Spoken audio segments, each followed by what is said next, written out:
Hello and welcome to Cryptocat-Guru. In this video, we will show you why your collectibles will have utility in the near future and how your collectibles will act as whole-service platforms for other companies. If you are new to our channel, please consider to subscribe and like our video down below. Also, feel free to comment down below to respond to your thoughts with new valuable videos. To fully understand why and how your collectibles will get utility in the near future, let's first think about what's new about the concept of digital collectibles or NFT. Non-fungible tokens we consider are open digital assets, and these open digital assets represent your data rights, and they become composable on top of things in the same way that the platforms today compose on our data. Facebook, for example, doesn't just take our data and does nothing with it. It takes our data and then it composes services on top of it and extracts value out of this composition. It's just one example of that composability. We don't have a benefit for that composability. But now, when you have this data laid out in an open blockchain for anyone to see, anyone can freely compose on top of it a new product or service that actually then benefits the original owner of that asset. So let us describe that a little bit. For instance, if we have a look at the automotive industry, selling or buying a car is only a very small part of the entire automotive ecosystem. In fact, the right way to think of non-fungible tokens in terms of open assets and deals is that they, much like in the physical world, become a platform of services and products. On top of it, a car is not just something that you buy to drive and purchase. A car has become a platform. In fact, that platform is what fuels entire economies. If you think about the way that roads are being constructed, parking lots are being created, fuel economies are being designed, drivers that are hired, mechanics that are employed. In fact, so many people are now involved in the world of automobiles simply because you have the ability to own it. And it does not need permission from the likes of Tesla or Volkswagen or Mercedes to be able to do something with it, meaning that you can now openly compose. In other words, you can now innovate independent of requiring permission from someone else and thereby also adding value. We'll give you an example that is one of our favorite ones, which is the creation of the baby seat. The baby seat actually came 3 decades after the car was first created. And we can probably guarantee you that when the car was first designed back by Henry Ford and some of the early pioneers in the car industry, they were not thinking about a transport mode for young children because, after all, young children are not likely to be able to know how to drive a car. But 30 years afterwards, a small company, the Bunny Bear Company, decided that they wanted to create a commercially great baby seat so that children could be transported comfortably and eventually safely from their destination, because cars have become much more commonplace. Now, what's interesting about this is that the creation of this product had nothing to do with sort of needing support or needing permission from the original creators of the car. It was done entirely independently. That's the first point. So, innovation was able to come on top of it, because it was an entire industry of people who owned cars. But the second thing, I think, which is even more powerful, is that it led to eventual things like the seatbelt, and actually it added to the utility of the car because now the car was a device.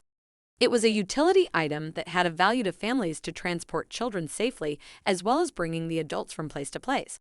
In other words, by adding that utility and that function, it not only made the asset more useful, it made it more valuable and also created a larger audience because now there was more utility towards it.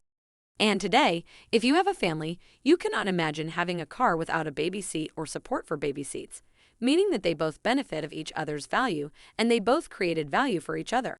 When you consider all the industries in the physical world today, actually they all compose this way. For instance, the ability for you to own real estate and to really own a property that you live in allowed for the creation of real estate agents or interior decorators and kitchenware companies like IKEA. These are things that were only possible because we had the ability to own property. And those services that made our experiences better to own property actually then made the property in and of itself more valuable because our usefulness of this improved because of the innovation of others. And this is really the history of innovation period when you think about everything that's been constructed in the past.